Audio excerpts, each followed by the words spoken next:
Wala tayo dito para magluksa.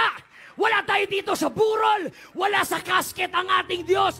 Buhay ang ating Panginoon. Kaya buhay ang ating pagsamba. Buhay ang ating pagpupuri. Yes, we are not, hallelujah, a perfect church, but we are a revival church.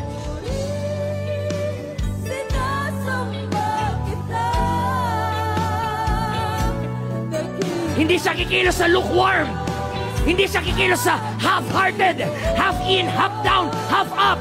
Kumikilos siya when you give all your heart, all your mind, all your soul, and all your strength.